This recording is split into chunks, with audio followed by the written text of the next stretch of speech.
showing out, making moves, no doubt. FFA pride, it's what we're all about. From classroom dreams to real world flair, we got the stories you won't find anywhere. Beyond the jacket where the stories unfold, voices of the future, fearless and bold. Tune in now, let the passion ignite. It's more than a jacket, it's a way of life. Beyond the jacket where passion meets purpose. Welcome back to Beyond the Jacket. Today's guest has done it all, from state leadership to specialty crops to beef production and even podcasting. Titus Montgomery, a past Oklahoma FFA State Officer, joins us to talk about how his journey in ag education has helped shape him and plant seeds of purpose in every corner of the industry. Titus Montgomery is no stranger to hard work or a microphone. As a former Oklahoma FFA State Officer and the host of his very own Brag on Ag podcast, Titus has used his voice and experience to celebrate agriculture from the classroom to the countryside because his passion is people and connecting through communications. I just want to say, firstly, Paige and Rachel, thank you guys for having me on. It is an honor. I just got to say, Paige reached out to me a few months back and told me about the little bit of the beginnings of this, and I was like, oh man, that's going to be awesome. So just wanted to say thank you guys for having me on. But yeah, a little bit about where I'm from. So I'm from a small town in southeast Oklahoma called Red Oak, Oklahoma. So there's about 500, 600 of us. And so that's accounting for like all of our like outside country community as well. So in the town, I'd probably say there's about 400 of us. So pretty small, pretty great. It's my home. I love it. We're a little bit different than the rest of Oklahoma. Southeast Oklahoma is. We're kind of our own little culture, and so I always like to explain, even to Oklahoma FFA members, we're the part of Oklahoma that has the pine trees, the mountains, water, and of course Bigfoot. And so that's how I usually like to explain it. So that's a little bit about, I'm from Red Oak, Oklahoma. It's pretty awesome here. And a little bit of, my beginnings in the FFA, I guess, and beginnings of this journey. I started out as an eighth grader in Oklahoma. That's the youngest you can go to.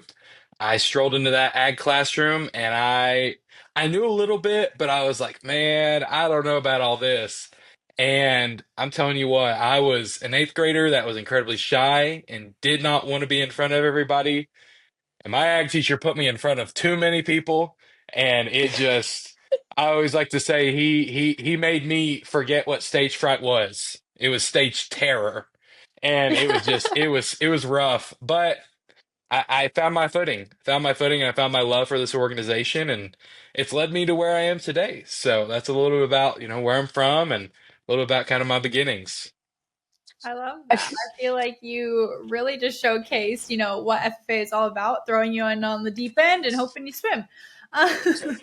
We call that voluntold here in Florida. Yes, yes, you of volunteered course. to be in our organization, but from here on out, you're going to do everything, kind of throw you to the wolves and hope you figure out how to swim, I guess.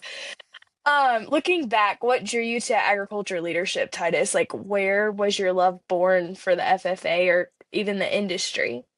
Going into eighth grade, I was at a crossroads in life, as most people are in middle school, I would say. I was at a crossroads in life. I really didn't know who I was, and I didn't really have an identity. A lot of the time, I felt like you could say a nobody. And it was August 2019, at approximately, that would be about 10 o'clock or 10 o'clock that morning.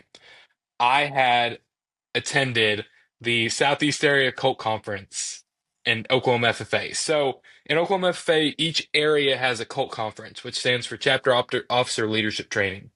And usually you don't see eighth graders or really even freshmen at these things. It's usually sophomores, juniors, and seniors, mainly the chapter officers. And the day before, my ag teacher had actually called me and said, hey, your sister, who was a senior at the time, he goes, hey, your sister has a softball game tomorrow. They've just scheduled it, and she can't go to this conference. And she wanted me to call you and offer you her spot. Now, mind you, me and my sister had two different paths in FFA. And so it was one of those things where she did not dabble into the leadership side as much. She was more on the CDE side, very heavy on that, and the SAE. And so I was like, you know what? She told me to just be ready. And he said, if you can have your official dress, everything but a jacket and a tie by 6 a.m. tomorrow morning, you can go.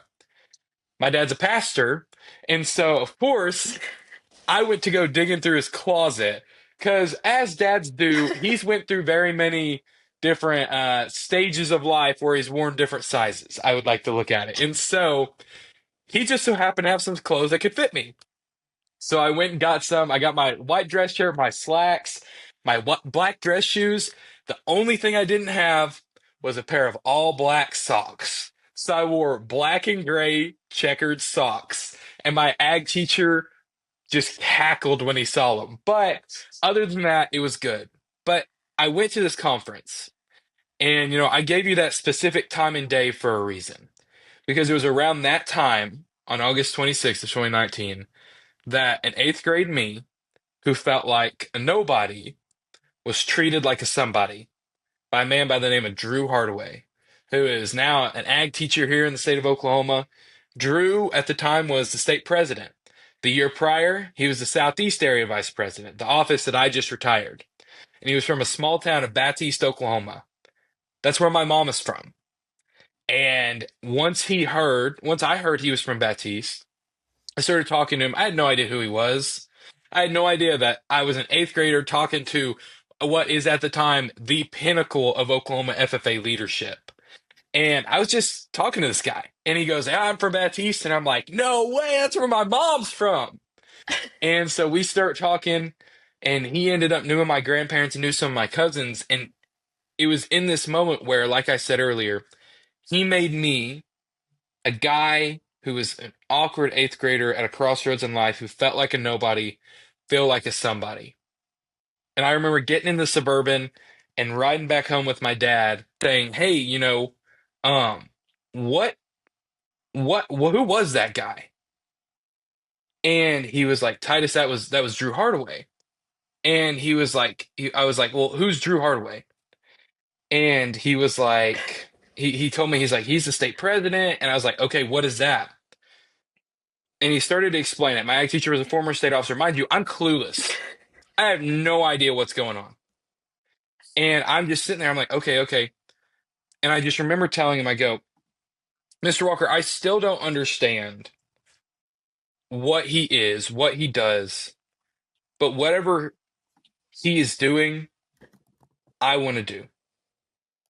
Because if I can have the opportunity to make others," and I always like to say it like this, make others feel like a celebrity, then that's what I want to do. And he looked at me and he told me, he goes, "Titus, if you want to do it, we're going to do it. But it starts today." And so from, August 26th all the way till I think it was May 9th is when I officially got elected of 2024. Every day led up to that moment. And it was just, that's where I got my start was, everyone deserves to feel like a celebrity, I feel like. And so, I mean, that's what just kind of drives me in life. I don't, if you're a stranger, I don't care.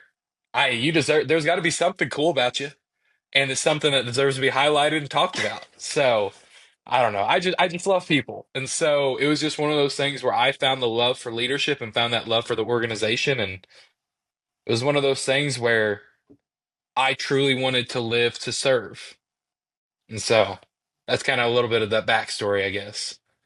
We have such a similar start to our FFA journey. It's insane that like somebody that you had no idea who they were or how great they were in the organization that you loved, and then you're like, "Oh my gosh, I want to be them." I like, and that's crazy because you talk to so many FFA members from across your state or your nation, you're like, we all have a very similar story, yet we all live in polarized worlds of what our journeys look like in the blue jacket. I think it's truly unique. I think that is such a remarkable story, Titus. I love how you pinpointed the days. I feel like that makes me feel like I was with you throughout that entire thing. And I think, obviously, you don't know who I am, Titus, but I was past my FFA years in 2019. I was a state officer in Iowa in 2017 and 2018, but I was trying to remember if I knew Drew Hardaway. I was like, I feel like that name's very familiar. So I was trying to look up on Facebook what he looked like quick. Because I feel like every state officer like just has that encompass in them of they want to make people feel known. And even if you're not a state officer, being willing to do that just shows what leadership is in FFA. And I think that's really, really huge. So thank Of you for course. sharing that with us. I think that's going to resonate with the eighth grader that maybe feels like a nobody that's listening to this, and that they should know that they are a somebody. So that's so important. That's so important. I want to dive in a little bit. So obviously we've talked about this leadership that you have and how you became a state FFA officer in Oklahoma. And we clearly can hear that or see that if you're listening or if you're watching this podcast. But I want to talk a little bit more about FFA in general. And so obviously you do a lot of talking. You do a lot of speaking, and I think that has to do with your SAE a little bit. Can you tell us more about your SAE? And then I know you maybe have multiple. So Yeah. let's start with the podcast Yeah, one of and then go. course. So I first got my little steps into the world of public speaking, I'd like to say, especially in like I'll put it in like the broadcasting stance of, as a seventh grader before FFA, I got my first kind of steps into being what is called the voice of the Eagles. And so I was actually our basketball team commentator. I would commentate and we'd live stream every single home game from my seventh grade to my senior year. And I was at maybe all of them except for I think five over that span. And so I kind of got my first steps into doing that, and it was terrible. And for those listeners out there that want to hear a very squeaky voiced seventh grade Titus, just go check out the Red Oak Athletics page on Facebook. You can find them; they're still Is it there, still up? and it's a pretty good time. It's a pretty good time to listen to them sometimes. But that was kind of my first steps into it. I remember my ag teacher approaching me at the end of eighth grade year and saying, well, I guess it wouldn't have been the end of eighth. It would have been around January of eighth grade year because COVID came in and I didn't get to have like an end of eighth grade year. And so around January-ish, he had talked to me about, hey, my daughter, when she was an ag, she had a radio show. Mhm. Would that be something you would want to pursue? Because I was about to get out of the show pig industry. I had shown for 9 years and I was getting burnt out and I was ready for something new. And I was like, you know what? Yeah, maybe. I've done a little bit. Let's try it. And so it didn't really I didn't really take like a foothold in my life until about the end of my freshman year when I went and met with the guys at the Eastern Oklahoma State College radio station, 93.1, The Mix, Mountaineer Radio. And I walked in there and there's a guy by the name of Doug Sims. We all call him Duggo. And I'm telling you what, I didn't know what I was doing, but I just told him, I said, I just want to talk about ag on the radio. Can I do that? And he's like, I'm laughing right now. I'm laughing. You have "Li- a name for dude, everybody. I'm Duggo. telling you, I he's love like, I knew you would love him, Rachel. I just knew when you were like, we need people. I was like, I knew you're gonna love Titus. We have to bring him on. I was trying to describe a person to Paige the one day. I was like, I need somebody that's like excited, just has it down. Like I was like, they want to just share their care and passion for FFA. Like I was like, they've got to be out there. And she's like, yeah, I have the I got person. you. Don't worry. Listen, I'll tell you everything. I'm an open book when it comes to that. And I love people, but I so love it. Duggo, That, I started yes, talking to him and he was Duggo. like, you know what? Hey, let's do a 2 to 3 minute long segment on the radio and you just come up with content and you can come record and I'll show you how to edit and everything. And it just started there. And so that was the birth of not the Brag on Like podcast, but the Southeast Oklahoma Ag Report, which was my first kind of steps into the AgCom world. And so I started my radio show and then I went and did all that. And that consisted of, I gave market reports from our local stockyards. And then OSU Extension, shout out to OSU Extension, go Pokes, of course. They have these awesome like tips that you can just go on their website and it's like just horticulture tips. Oh my gosh. And like livestock and everything. And I would just take that stuff and I'd twist it up and I'd be like, I'd give my cattle market report, I'd give grain prices, and then I'd go right into talking about, hey, here's how you trellis your tomatoes. And I would just go on, or are you planting some fall potatoes? Well, here's your tips to success. Or, in the winter time, it's like, talking about cattle, kind of talking about making sure your feed rations are up and hey, let's make sure we're getting our hay out there. We need to explaining why we need hay. And so I would do that kind of stuff. And at the end of my sophomore year, I always for years, I'd always wanted to start a podcast, but I never knew what it would be about. That was the whole thing was like, I knew you could put me in front of thousands of dollars worth of radio equipment, and man, I could make some stuff out of that. It'd be awesome. And you could just put me with my phone and on a phone call, and I knew I could do something with it. And I was like, well, I love podcasts. I especially love those that are really laid back, kind of like the Joe Rogan experience. I love that podcast because Yeah. he can have random people on there, but the whole point of having them on there is to brag on them and to talk about them and to talk about their experiences and their successes. And so I started thinking about it and I'm like, Mhm. there is not a podcast on the market right now that a young FFA member is going to listen to that is going to resonate with them. Yeah, there was livestock podcasts, and yeah, you could go listen to other ag podcasts, but I wanted something that dug deep specifically with that FFA member. And what is the one thing that I love to do in life is brag on other people. And it came to me. And I was like, yo, man, we could call this brag on ag. It's so I texted one of my friends. This was hush hush. Like this was under the radar. Nobody knew. Okay. Top It was secret. literally like this was Project Manhattan, bro. Like it was I texted my friend Courtney Blagg and I was like, "Hey, I don't know how to use Canva. I'm not good at that stuff. I need a logo. I want it to have some wheat, like some heads of wheat on it and at least a barn. That's all I care about. And of course the logo name, the Brag on Ag podcast. Other than that, you have free will." And she came up with the logo that I still use today. I think it's awesome. And I spent days upstairs where I am right now, like right where I'm sitting. And I was prep work, laying the groundwork, man. And I learned all this stuff. I used what was at that time Spotify for podcasters, or it was Anchor. Then it became Spotify for podcasters. And so that's the Yeah. program I used, and I knew how to edit audio and do all that. And so I was just like, you know what? Like, let's do this. So I texted one of my buddies and I said, hey, you got to be the first one. And he's like, yeah, man, let's do it. Let's do it. And the Brag on Egg podcast was born. His name is Who was the Brody first guest? I Wallace. need to know. So Brody was Okay. a state officer candidate at the time and he had just retired from the jacket. Sadly was not elected, but the Lord had other plans for him, and he was actually one of the people that helped guide me in my state office journey. And is one of those people that I think to this day Yeah. is levels above me in every sense. And we've sat there and played Call of Duty on Xboxes together. You know what I mean? That's my guy, that's my buddy, and it's like I still think he's all the way up here above me.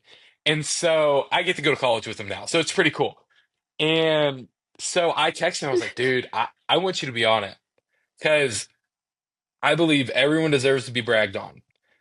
And everyone I want on this podcast, what my goal was to brag on how agriculture and the FFA has positively impacted the lives of students, former students, ag teachers, professors, whoever. And so it was born. Of course, if you go back and listen to the first podcast, the smoke detector that I'm currently looking at was out. So there is a every, I don't know, like 10 minutes in the podcast. And I just powered through it. And I was like, oh man. But I didn't even tell my family. Like I did not even tell them about this. And I remember I uploaded the podcast, made the Instagram account, made the post, everything. And I walk downstairs and they're all in the living room. And I just sit down and I go, I did a thing. And they're just like, they're so used to this at this point, and they're like, what did you do this time, man? Like, can we just have a break? Like, what did you do? And I'm like, go to Spotify, look up the Brag on Ag podcast, check it.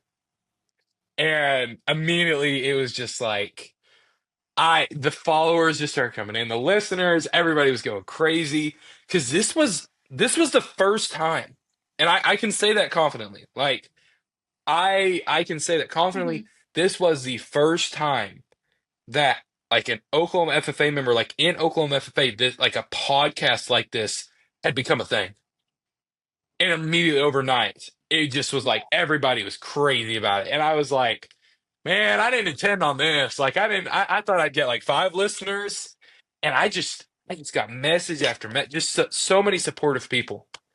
And I was like, you know what? I guess let's do this now. And so I just carried on with it, had different people on. It was awesome. It was awesome. I ran it for 2 years until starting on what would be, I think was like May 29th-ish of 2022, all the way until December 31st of 2023. Which I guess that's not like a full 2 years, but 50 episodes. You got those down. You're so good at like remembering I the know. something. I have like 42 dates written up on this board here behind me of different reminders because I Yeah. can't remember dates. Rachel and I kid that our calendars are our brains. Like we can't live without our calendars and knowing when things are. And Well, Titus has them right I off the top of his head. I can't remember what I I had for can't lunch use yesterday. a Heck. calendar or a planner or anything like that. I do not use them. I can't. I cannot sit down because when What? I sit down and I look like on my phone calendar, like I have a doctor's appointment today at like 3 something, and I texted my mom and I was like, "Hey, what time is that again?" And I in the back of my mind I'm like, "I know it's 3:30. I know it's 3:30." And she's like 3:30 and I was like, "Oh, I got it. I got it." But it's just like I don't use calendars, and that was a little bit of a problem with state office was I had all these dates, and so I would Yeah, constantly look over, but I never wrote them down. Never wrote them down. yeah. For those listening, too stunned to speak because I live and die by my calendar, but I know Paige does too. But you were talking a little bit earlier about like the prep work for a podcast. So how did that work into, if you don't use a calendar, how do you schedule So stuff? How did you get all that stuff done? okay, when it came to the podcast, what I would do is I had a list. I had a Google Doc, and this is the master Google Doc. Like this is the original. Every podcast script is in it. It's 100 something pages Mhm. long, and if I ever lost it, I lost it at one point because I switched emails and I switched out from my school email, and I had to basically like call my superintendent and be like, "Hey, I need that email. Can I have like access to it for like 5 days and transfer?" And it was quite literally, it took about 5 days to transfer everything from that email. But I got the Google Doc, but I started out with a list of people, and it was, start out with Brody, and I'm like, all right, let's hit this person, this person, this person. And I don't remember the exact order. I think it went Brody, Garrett, Courtney, so on, so on. But I had this list of people, and I was like, these are who I want. And I just started sending the text. I was like, hey, and I had this format, and I copy and pasted it. And it's the same one I still use to this day. Like I would still use. And it was, hello, my name is Titus Montgomery. I am from the Red Oak FFA chapter. I have started a new agriculture-based podcast called the Brag on Ag Podcast. And I explained a little bit about what it was about. Paige actually received this message when I had her on my podcast. I did. I And it just remember was it. like some general thing I typed up. And the majority of the time, I'd be sending that to people I was like talking to like already, like that I was really good friends with. So they'd be like, "Why is this so formal? Why did you send me this? You could have just asked. I would have said yes. Like you didn't have to send this whole message." And I'm like, "I'm sorry. That's just what popped in my brain." And so I would get someone scheduled and I'd say, "Hey, what day works for you?" And they say, "Hey, let's do it. I'm good on Tuesday." And I'm like, "All right, what time Tuesday? You want to do it 8 a.m.? Do you want to do it 8 p.m.?" I'm like, "What time of the day? What works for you?" And I'd figure out a time and I just would jot that down in my brain. I'm like, "All right, I know Tuesday at approximately 7 or 8 p.m., I'm recording with so and so." And so I would text them this whole detail because at the time, Spot or Anchor, what I would do is I would get my phone and in my AirPods, and I would send them the link.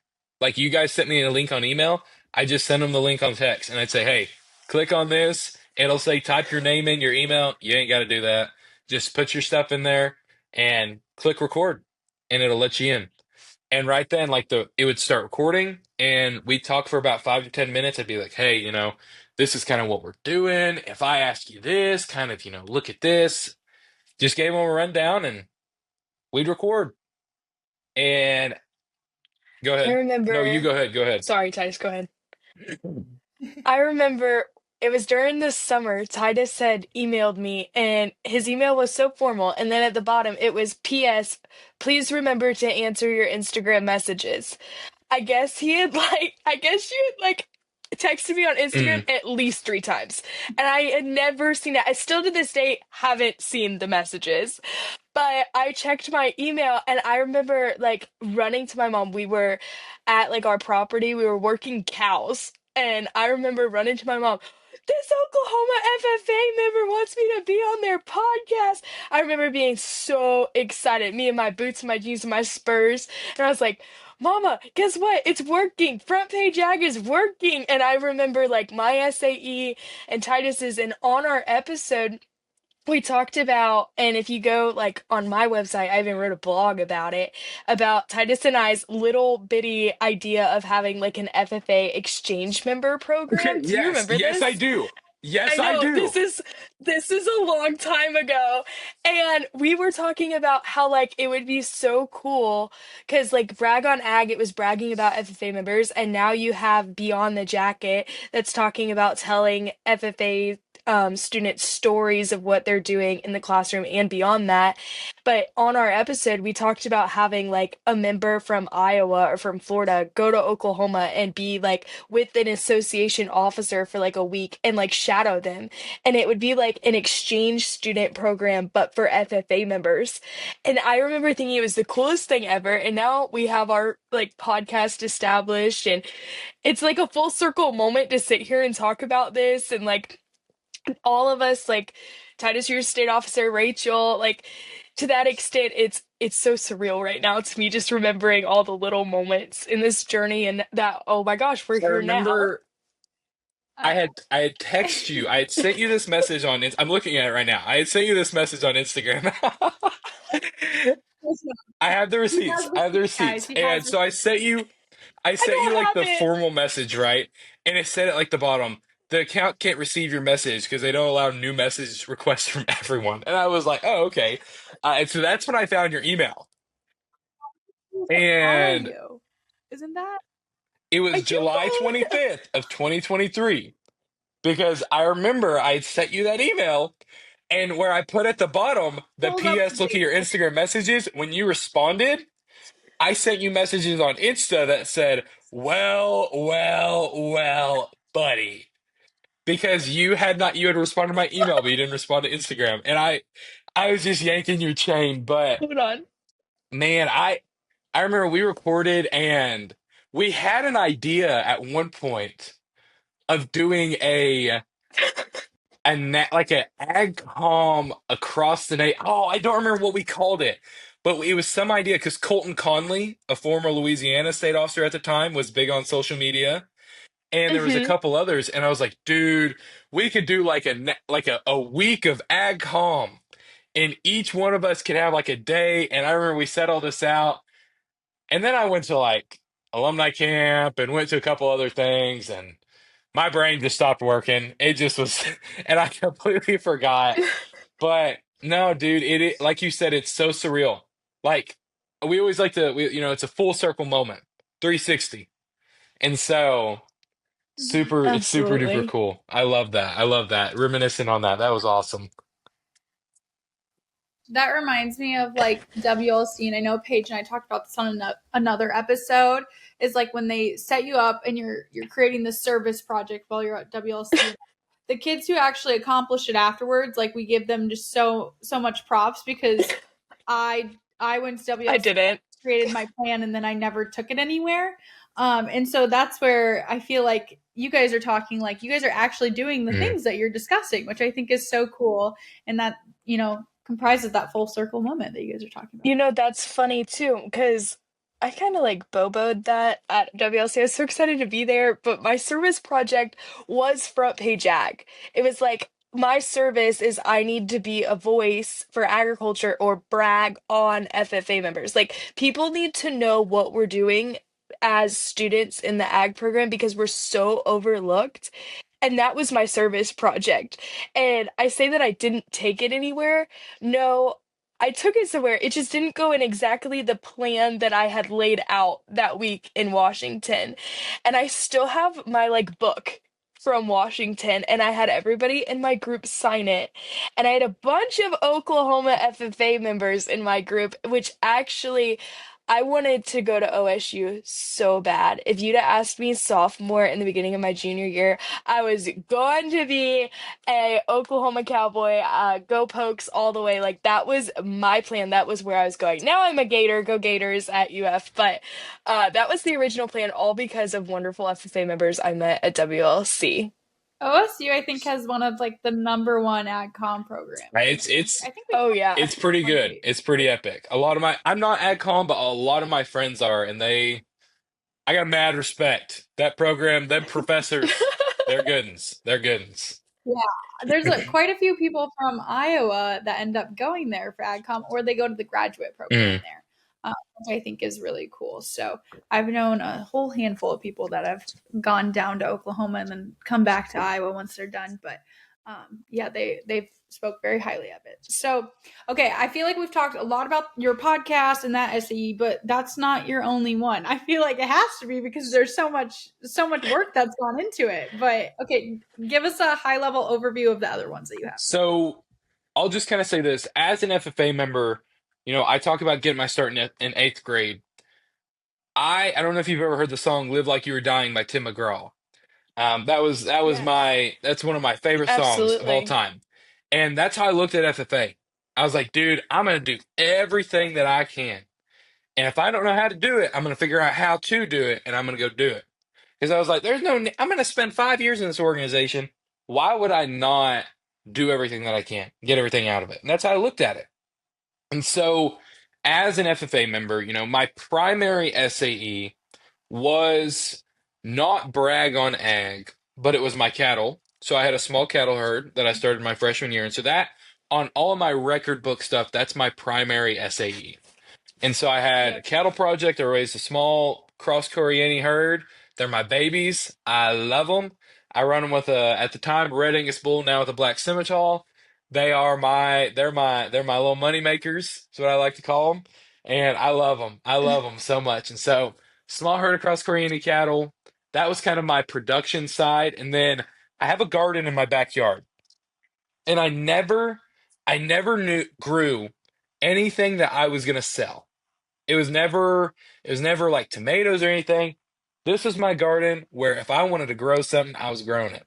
And so I grow tobacco. I grow let me think. I grow like pearl millet, foxtail millet. I have right now 4 varieties of corn from Peru, and that's a whole story in itself. 4 varieties of corn from Peru. I'm a big corn guy. Big corn guy. I've got over For 70 gardening, something varieties. It I'm just is expecting to say like you're gardening like tomatoes or like uh-uh. I ain't maybe messing with No, that. it's always I don't wild. I don't want I don't want anything if it's normal, I don't want it near my garden. That's how I like to look at it. If when I tell someone I have a garden, I say think of it as a mini farm. That's my thing. I've got those corn varieties from Peru. That's a whole thing, but they fix their own nitrogen. That's my big thing I've been doing for the last couple of years is been researching this corn from Peru and Mexico that fixes its own nitrogen. It produces its own How nitrogen. did you get how did you get the seeds? So Just like order them. um Rachel's like, I gotta know. so okay. Maybe I need. The original start was as a student, like as a college student, as like a research student, you can request seeds from the USDA GRIN program and from CIMMYT, which is done in Mexico. Oh And so a yeah. bunch of these are ex-patented varieties that like Monsanto used to use that they were doing research on that they don't have the patents on anymore.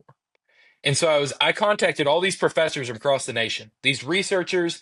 I told them who I was, what I wanted to do, and they helped me out. They guided me along. And so I've got those kind of seeds. And then I've got some seeds that I have from Mexico that a guy in Hawaii named Dr. Rao. He's a rock star. He has his own company called Sustainable Bioresources. Their focus is sustainable agriculture and all these crops, like all these crazy crops that are awesome. And so I was like, hey, you've got this nitrogen fixing corn from Mexico. Let me help you. Send me some seeds. Send me some seeds, and I promise I'll get them grown in Oklahoma and I'll send you some back. And so we worked out a little deal. So I got some direct from Mexico from him through that. And then I also have some from Peru that I was able to get. There's some breeders in the US that have like small operations that you can buy them online because they're crosses, Yeah. but I have some that are base genetic, like original variety crosses, like that are not crossed. And so I grow them. It's just there's a lot that goes into it. It's been years in the making. At one point, I I at one point imagine. senior year, I had called my state senator. No, no, no, my U.S. representative, Josh Burkeen. Josh Burkeen, shout out Representative Burkeen. Um, that is actually was the Southeast Area Vice President 20 something years ago. Reached out to him and I said, "Hey, the USDA won't give me these seeds because I'm in high school still." And I said, "Can you work some magic?" And of course, the USDA, loved the USDA, told him no because I was still in high school, but that when I became a college student and was a research student, I could do it. You best believe 5 months later, in August, as a freshman in college, I sent the message and I got the seeds. And so that's a whole process, but that's kind of how my garden is. That's my focus. That's what I'm going to go get my PhD in. Like I'm big on that kind of stuff. And so, um, Wait, okay. You're getting your PhD in what? So I'm going to pursue my master's and my PhD in plant and soil sciences.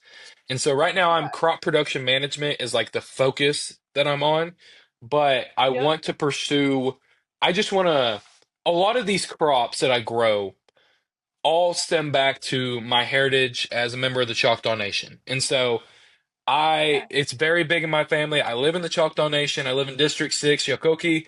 Like it is amazing. I love it. And these are all like the variety of tobacco that I grow is the Choctaw Perique tobacco variety, and so this is like their Oh, tribe specific variety. It's I love it. I don't use it, but I grow it for I research love projects like that. I use it to I want to see like I'm very big on if I have a question, if I can't ask somebody to get the answer, I'm gonna find the answer. And so I wanted to know, like, with these varieties, I'm like, hey, how far can I push them? What's the limit? What's the soil type? What's all this? And so that was just kind of, that's what I do with this stuff. And I'm like, I love it. I love it. I love it. I just want to I think that there's a lot of things in the world of ag today that there's problems that we're facing that Mhm. need to be fixed. And they need the right people to want to pursue them. And I want to go out there and I believe that there are solutions in the past. I believe that there are solutions in some of these ancient grains, some of these crops that are not GMO corn. Let's get some of those heirloom varieties of corn and let's look for those specific traits that were overlooked at the time because they weren't focused on that. And that's kind of where I look at it is I'm like, I want to be a corn researcher and a crop researcher, not on yellow dent corn. I want to be, you give me a seed bank and let me just go to work. And I want these ancient varieties and I want to get those specific traits and I want to make the world better. And so that's kind of where I look at that. And so that's kind of the crops aspect. Behind me right here, I've got what is called a grass board. And Okay. so instead of showing livestock, I showed grass in high school. And so I actually just made a TikTok about this. So if you guys go find my TikTok at any point, I just made a TikTok about this. But I showed grass, so I would go and harvest these samples. I grow some of it, and you basically it all like this is grass board. So these are all I see varieties it. of grass that grasses, legumes, things that your cattle are going to be eating. And Yeah. so, Well, we always talk about the grass in our pasture and stuff, and we're trying rotational grazing this year.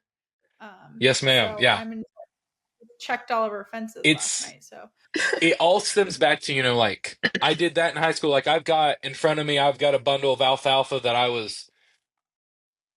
no, I was first in my class with the alfalfa. I never did good with my alfalfa bundles, but over to the side of me over here on our ping pong table upstairs, I've got two Grand Champion Indian grass bundles and a reserve Grand Champion of sorghum Sudan that I grew. Like it's all right there, but it's like it all stems back to, especially with cattle, mhm. it all is about the soil and what they're consuming. That grass is Yeah. what's most important. And so it's if you can have good grass, you're going to have good cattle. And so it's all about, people say you are what you eat. Well, if you eat good grass, your cattle are going to be good. And if your cattle are eating bad grass, then sometimes they're not going to finish as well. And they're not going to be able, and so that's why forage and the feed we give them is so important. So I showed grass in high school. That was something I love. And then, of course, I did agri-science. That was a Mhm. big passion of mine. And my one project that I competed with, because in Oklahoma you can only compete with one. I had about six that I Okay. did, but there was only one I ever competed with. And the Of one course, you just do the one. yeah, like, well, You're so like an overachiever to the max. like the one that and I'm looking over at the boards right now, my agri-science boards. It was about earthworms. And it all stems back to, Okay. livestock, but it was about ivermectin, the cattle Yeah. wormer, and its effect on Yeah. earthworms when it goes through the cattle system and enters the soil.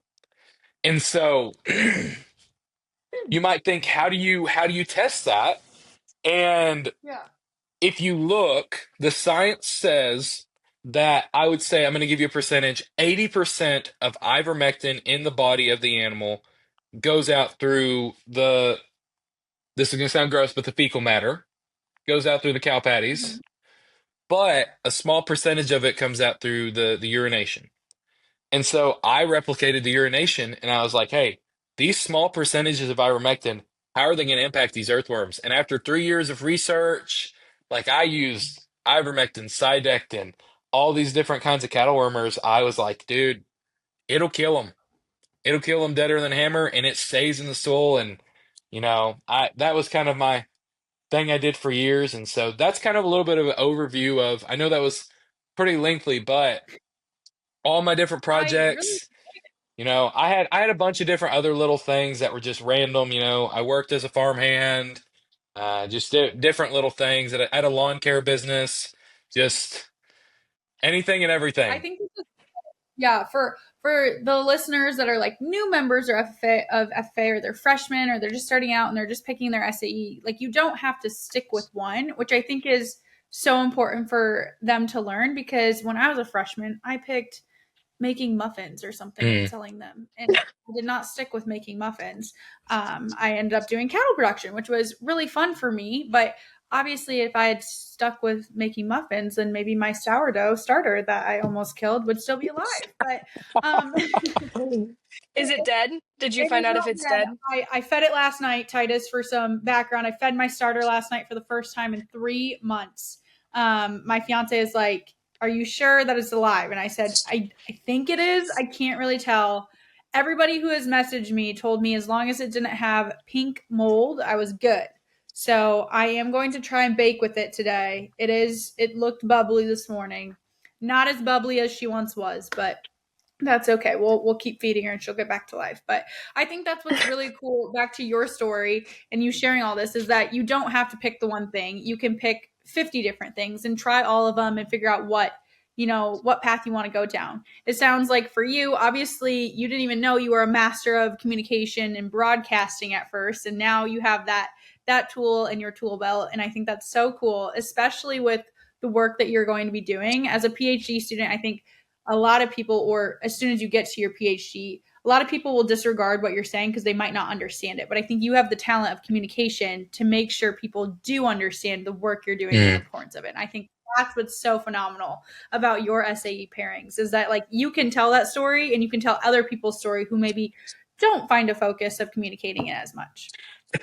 Absolutely. I think one of the most important lessons that anyone can go through in life, and this is something that has drove me since day one of wanting to run for state office, is so often in life we have a passion. We have something that we're passionate about that maybe not everyone else shares. You know, Mm-hmm. when it came to my chapter, when it came to just simply anybody that I was friends with, the only person that ever understood any of this grass stuff, any of this plant and soil science stuff, was my ag teacher. Outside of Yeah. that, and it was one of those things where, growing up, I meant, I felt like a nobody. I I live in a town, as a small town, we're very athletically driven. That is something that, is honed in.